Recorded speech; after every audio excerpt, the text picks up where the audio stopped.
Let me take you back to a year when gas was 89 cents a gallon, when we were wearing parachute pants, fingerless gloves, shoulder pads, and leg warmers. The year when Madonna was singing Papa Don't Preach, and Whitney Houston was asking, "How will I know?" Prince Andrew and Fergie tied the knot, while America was watching the brand new Oprah Winfrey Show. Ronald Reagan was in the White House selling weapons to Iran. It was the year of the Challenger explosion and the nuclear meltdown at Chernobyl. This is 1986 in puzzles.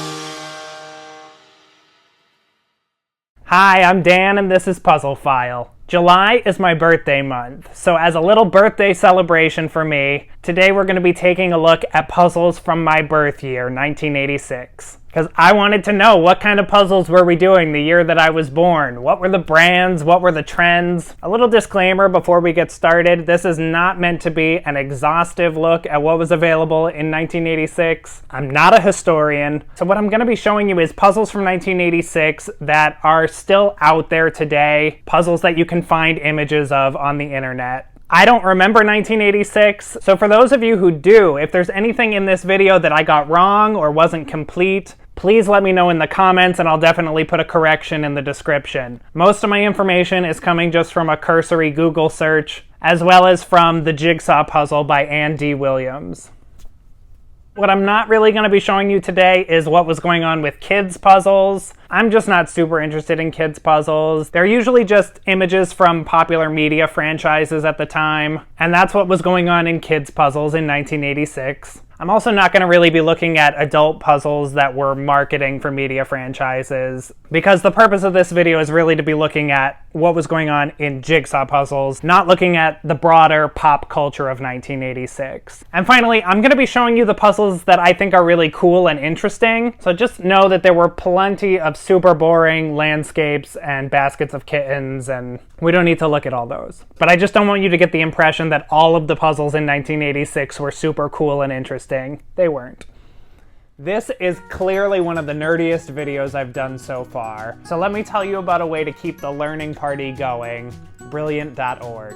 Brilliant is the best way to learn computer science, data science, and math through fun, interactive courses. They've got literally thousands of lessons with new ones being added all the time, so you can learn all about algorithms and then switch to AI or probability and statistics or engineering. It doesn't matter if you're a total beginner or if you're looking for something more advanced. When you start, you're going to answer a few quick questions to match you with content that fits your level and interests, and you get to go at your own pace. Like, I don't know anything about programming, but with Brilliant's Thinking in Code course, right away they've got me designing simple programs based on real-world situations, like a program that automatically responds to work emails. So if you want to try everything that Brilliant has to offer, totally free for a full 30 days, visit brilliant.org/puzzlefile or click on the link down in the description. And the first 200 of you who use that link are going to get 20% off of Brilliant's premium annual subscription.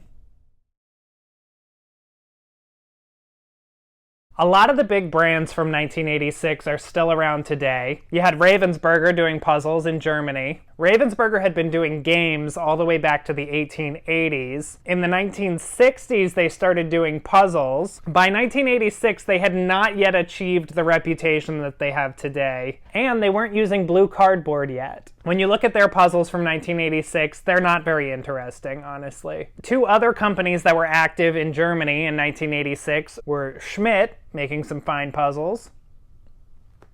And I'm never sure how to say this company. I always just call them Hey. German viewers, please correct me in the comments. But Hey was producing puzzles in their iconic triangular boxes. They have some really cool designs from this period. There's a bunch of Hey puzzles from the 80s that I would love to have, but they sell for a lot of money now. I'm particularly interested in the 4,000-piece Trafalgar. French toy maker Nathan was doing some puzzles at this time, mostly fine art reproductions. In the US, there's a couple puzzle companies that were big at the time but are no longer with us, and those are Great American Puzzle Factory and American Publishing. American Publishing made really interesting jigsaw puzzles. You might remember that they made the crossword jigsaw puzzle that I did in a previous video. American Publishing had made a name for themselves in the 60s and 70s doing the Playboy Playmate puzzles. The puzzles they were putting out in 1986 are a lot less daring, a lot less interesting to me, and that company's going to be gone by the end of the 80s. Great American Puzzle Factory was doing a lot of fun puzzles for the whole family, lots of cartoony stuff. Some of the ones I like from 1986 are The Skier, Pig House, and I really want to get my hands on Bunny Bonanza. Buffalo Games had just opened its doors in 1986, but they weren't doing puzzles yet from what I can tell. Of course, Milton Bradley had been around for decades, and they were still churning out lots and lots of mostly uninteresting puzzles. There's a couple things by Milton Bradley from this year that I'm going to tell you about later, but mostly it's just drab and boring. The other big American puzzle maker at this time is Springbok. When they started making puzzles in the 1960s, Springbok totally revitalized the puzzle industry. They were producing really fresh, interesting, challenging puzzles for adults with high-quality pieces. And in the 60s and 70s, Springbok is king. In the 1980s, there's a couple puzzle brands that have clearly modeled themselves after Springbok. Those are Eaton and Hoyle, who's known for their playing cards. Eaton puzzles and Hoyle puzzles in 1986 look like Springbok puzzles. They have the same kind of box design, the same sort of piece cuts, and they're choosing images that are very reminiscent of Springbok of the 70s. Meanwhile, Springbok's heyday is waning, and they are sort of starting to move in a new direction. So that in 1986, Hoyle and Eaton are kind of out-Springboking Springbok. Springbok is starting to do a different box design. They've started to branch more into 1,000-piece puzzles, whereas before they were mostly doing 500-piece puzzles. And when you look at their puzzles from 1986, this is just my opinion, but it feels to me like they've started to lose that lightning in a bottle that they had. They've got some neat stuff coming out that year, but it's not as consistent and just not as interesting overall to me. I do love this Crayola Freeway puzzle. And this 1986 Springbok is called Dancing is a Ball. I love this image. Let's take a closer look. Okay, here we go. This is Dancing is a Ball. This is a 1,000-piece Springbok puzzle from 1986. This is so fun. All these colorful dancers, all these different dance styles throughout time. So just for comparison, here is a Springbok puzzle from 1976. You can see the boxes traditionally were bigger, they were flatter. There were no graphics on the box top. On the sides you had the name of the puzzle and Springbok's logo here, and it would say over 500 pieces. So in the 80s, Springbok starts doing a bunch of 1,000-piece puzzles, and I think that's why they're so prominently putting this 1,000 on there. We start to see graphics printed on the top of the box as well. And the dimensions are different. It's a smaller box and it's a deeper box.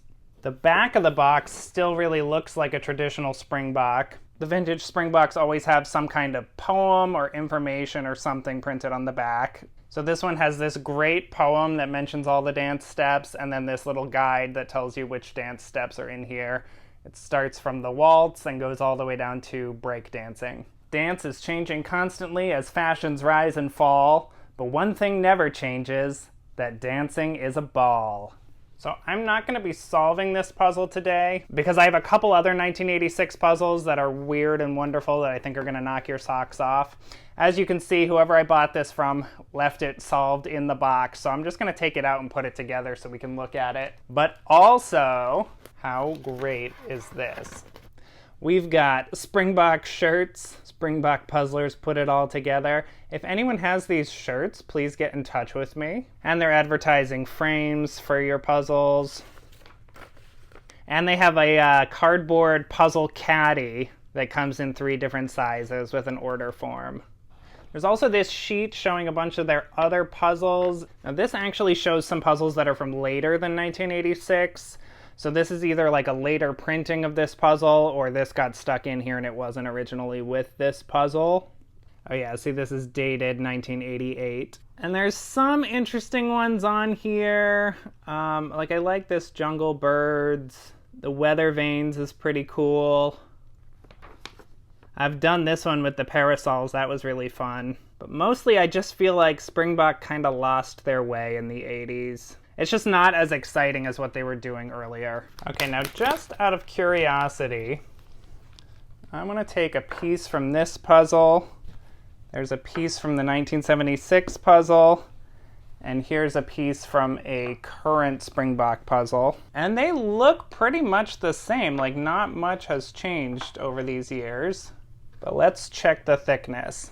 Okay, 1976, we've got 2.1 millimeters. 1986, 2.2 millimeters. Actually got thicker. And this one's from, I think, the 2010s.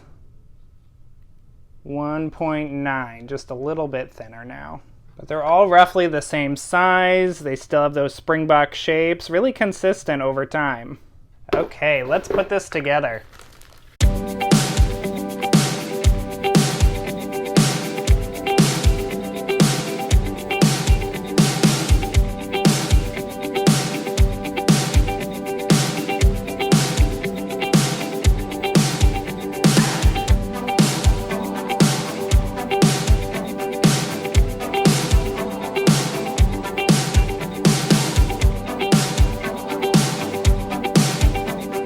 So cool, so much detail. I'm really looking forward to going back and doing this for real. And it's got that great Springbok squeeze fit, so you can just pick the whole thing up as one piece. I am missing a piece up here. I can't remember if the seller told me that a piece was missing or not. I don't get too put off by a couple missing pieces in a puzzle. I think this is still a great puzzle, you know, as long as I didn't pay for it thinking it was complete.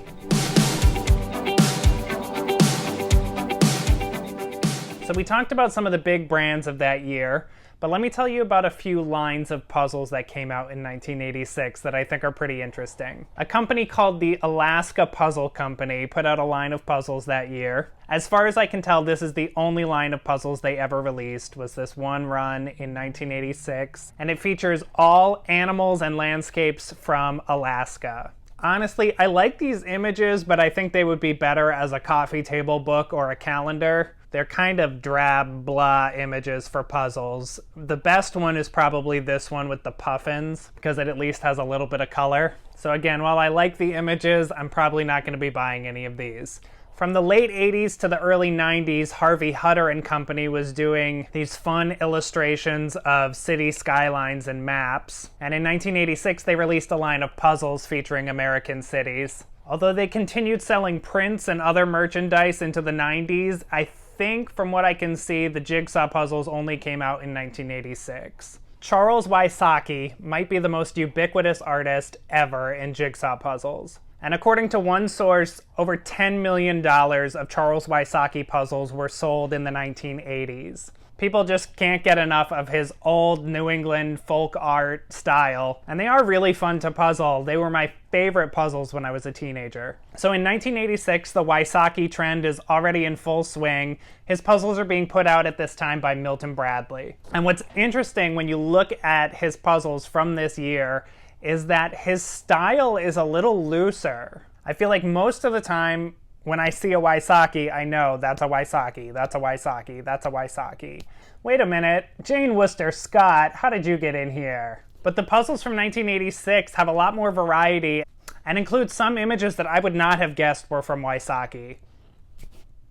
Color Forms is a company that's still around today, although they're not making puzzles anymore. In 1986, they put out a line of puzzles called the Kermitage Collection. This was a line of famous paintings reproduced featuring the Muppets. These are fantastic. There's only 3 of them that I know of, and I want all of them. Jigstars was releasing jigsaw puzzles of album covers throughout the 80s. Here's a few of the ones that they did in 1986. I have mixed feelings about these. They're really cool, but the artwork was not designed to be a puzzle. It was designed to be an album cover, so some of them I think are going to be more successful as a puzzle than others. Also that year, the Avalon Hill Game Company put out a line of puzzles that I'm obsessed with. These are called Incredible Edibles. They feature these food sculpture photos by artist Ed Pardee. This one is called Broccoli Trees. Let's take a closer look at these. Okay, there's something just so 80s about these that I love. So Incredible Edibles, jigsaw puzzle, it's 1,000 pieces. They're made by the Avalon Hill Game Company. On the side, we can see this one is called Broccoli Trees. On the back of the box, we have just like way too much text to kind of tell us this is pictures of food. We have some information about the artist, Ed Pardee. It tells us he doesn't use any trick photography or retouching. He fully creates these scenes as real sculptures and takes pictures of them. Here's some of the other ones that are available, but there's also an insert in here that's going to show us even more. All right, how great are these? The pineapple watermelon, the pepper tomato. I love this potato kiwi, the apple orange. These are just so weird and wonderful. The pieces are on the small side. They're a nice thickness. They feel really sturdy.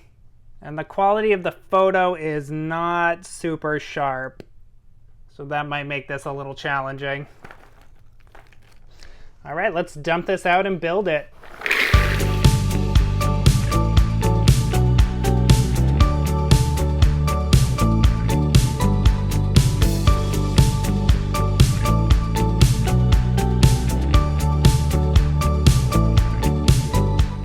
Yikes. I think this is going to be kind of tricky. There's just so many homogeneous pieces. Let me show you what I've done here. These are the broccoli tops, which you can see are going to be just a nightmare. These are the broccoli stalks. These are any pieces with cherry on them. These are, I don't know what these are.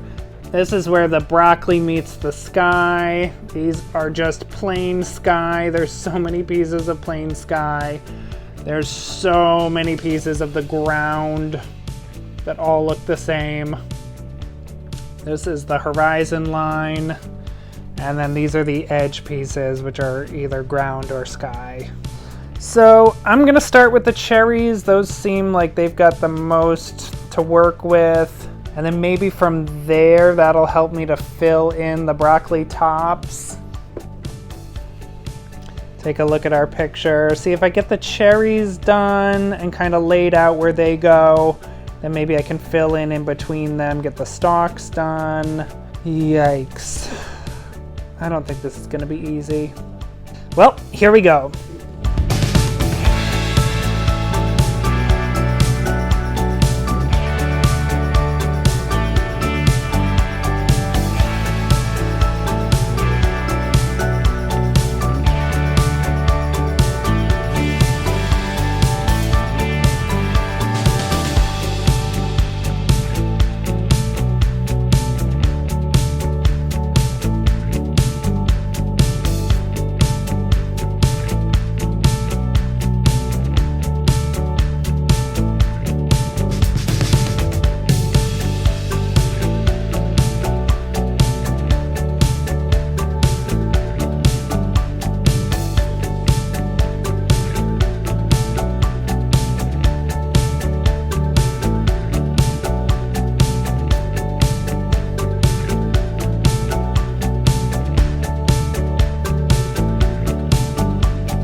This puzzle is rough. Hey there, and welcome to Several Days Later.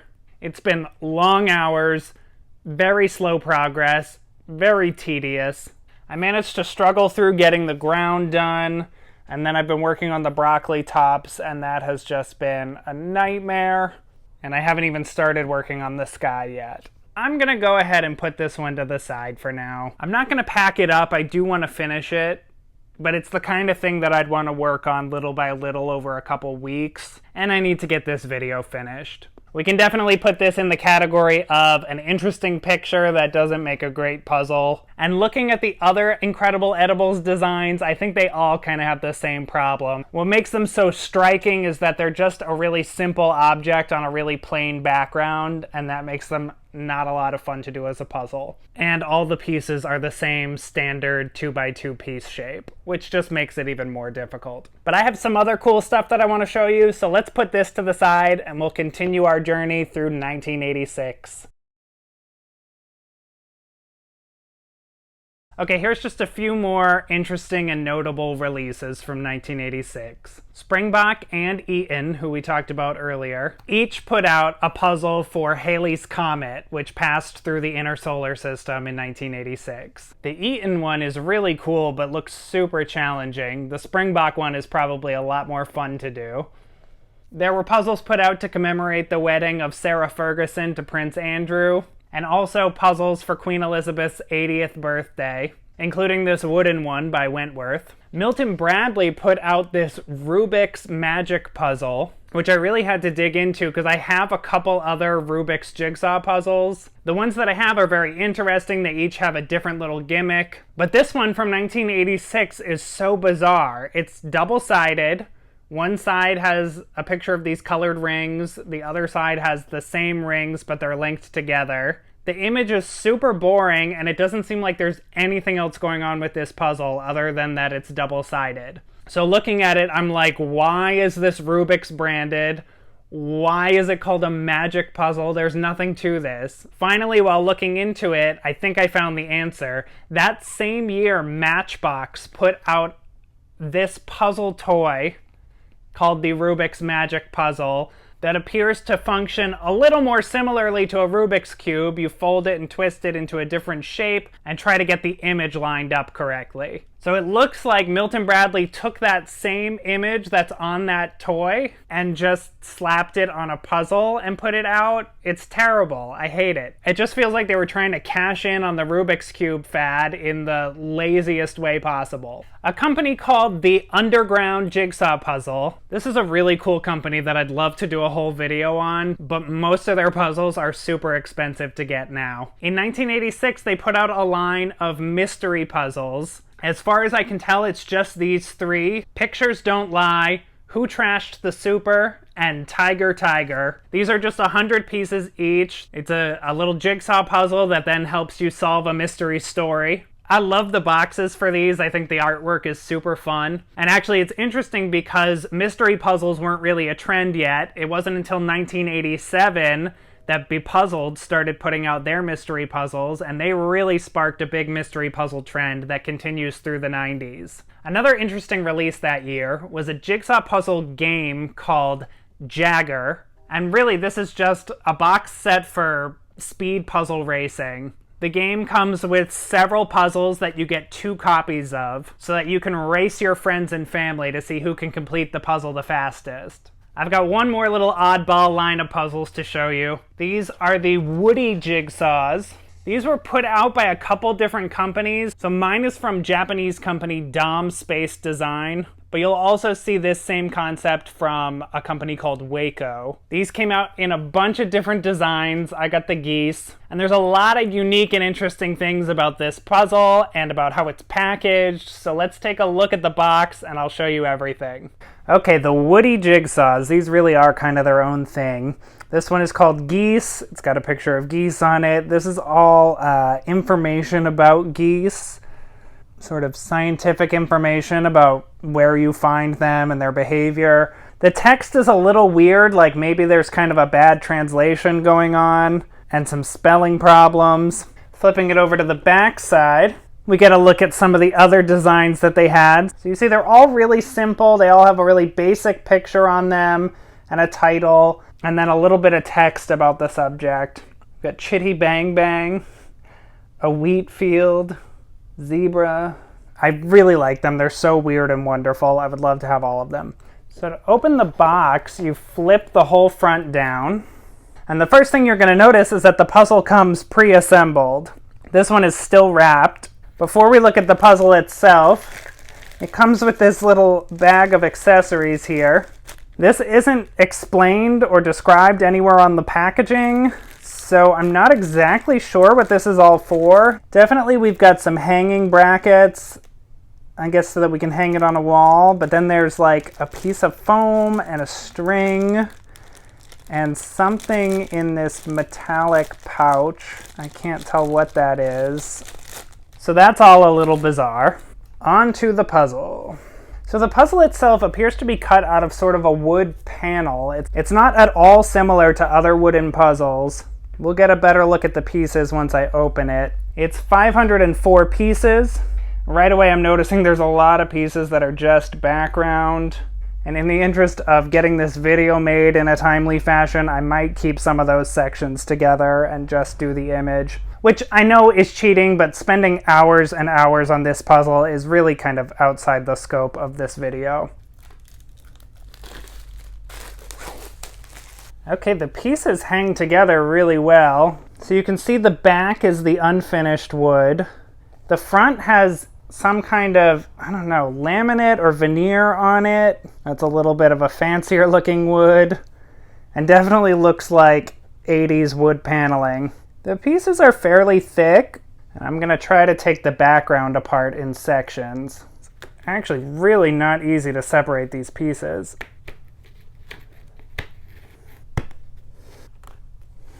Okay, now that I've extracted all the hard parts, don't judge me, I can disassemble the rest of this. This is ridiculous. These have a super squeezy tight fit.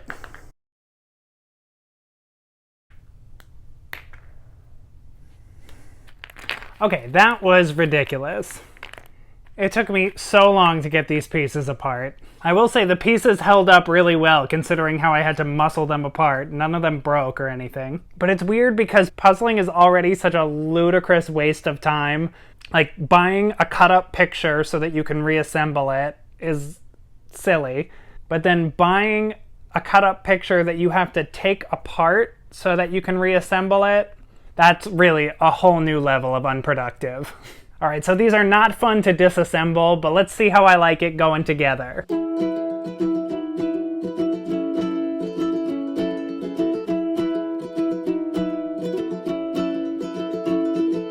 There's a strange little bit of text printed on the box, and I'm not really sure how it relates to the puzzle, but it was important enough to the puzzle makers that they printed it on the box 4 times. So I'm gonna read it to you now. Man can make a room as large as his imagination. Be a deer nibbling at the spring blossoms, waving in the spring breeze, and it becomes an endless plain. Be a lark and soar into the air, and it is as wide as the sky. Be a star, and you can play in the Milky Way until falling to earth, you become a sea swallow and dive into the sea where you swim freely as a manta ray. We continue to create rooms that are full of love and nature, as this will lead to peace on earth and throughout the universe. Copyright 1986, Dom Space Design Limited. So this is really interesting. I've never seen this before. The edge pieces do not interlock on this puzzle, so you actually can't do the edge until you've completed the rest of it.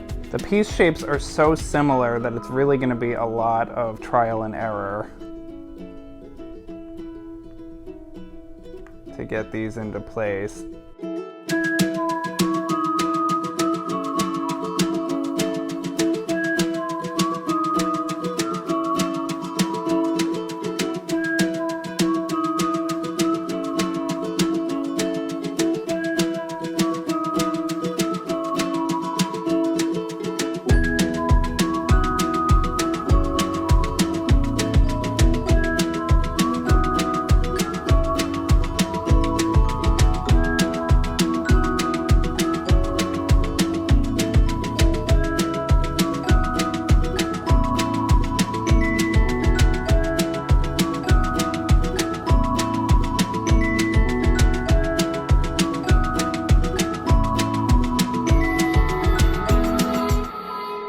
Okay, this was fun, although I don't think I would be saying that if I had done all the hard parts. But let me start with what I liked about it. The pieces are thick and sturdy, and they fit together tightly. I mean, how many wooden puzzles can you do this with?